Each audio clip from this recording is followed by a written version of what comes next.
আজ 10ই মার্চ আবারও বাড়ল সোনার দাম। যদিও সোনার তুলনায় রূপোর দাম বেড়েছে অনেকটা বেশি, ফলে যাদের রূপোয় বিনিয়োগ রয়েছে তাদের মুখের হাসি চওড়া হচ্ছে। কিন্তু সোনা বা রূপোর দাম গতকালের তুলনায় কতটা বাড়ল, এই দুই মহামূল্যবান ধাতুর দাম কোথায় গিয়ে দাঁড়ালো, চলুন দেখে নিই।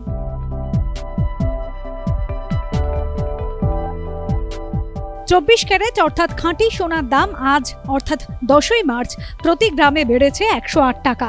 গতকাল এই সোনার প্রতি গ্রামের দাম ছিল 15,883 টাকা।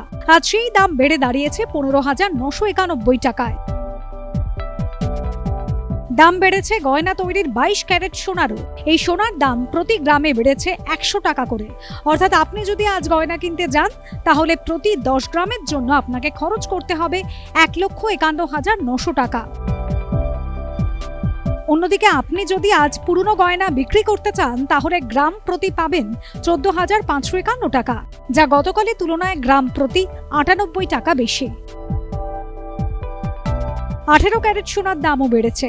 এই সোনা কিনতে গেলে গ্রাম প্রতি খরচ করতে হবে 12,475 টাকা। এই দাম গতকালের তুলনায় প্রতি গ্রামে 85 টাকা বেশি। সোনার দাম বাড়লেও আজ সব থেকে বেশি দাম বেড়েছে রূপোর। প্রতি কেজিতে রূপোর দাম বেড়েছে প্রায় 11,022 টাকা। প্রতি কেজিতে রূপোর দাম হয়েছে 2,74,507 টাকা। তবে আপনাকে মনে রাখতে হবে এই দামটা শুধুমাত্রই সোনা ও রূপোর দাম। যদি গয়না কিনতে যান তাহলে এর সঙ্গে যুক্ত হবে জিএসটি এবং মেকিং চার্জ। এখানে পাওয়া সমস্ত তথ্যই স্বর্ণশিল্প বাঁচাও কমিটি থেকে পাওয়া। সোনা বা রূপোর দাম বেড়ে যাওয়া বা কমে যাওয়া একাধিক বিষয়ের উপর নির্ভর করে, ফলে কেনার আগে সব বিষয় যথাযথভাবে দেখে নিয়ে তারপর সোনা কিনুন।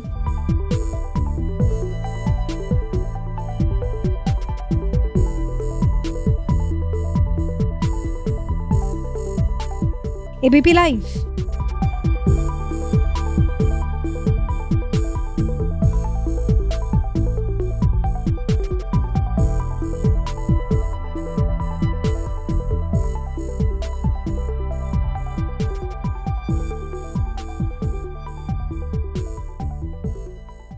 এবিপি আনন্দ এগিয়ে থাকে, এগিয়ে রাখে।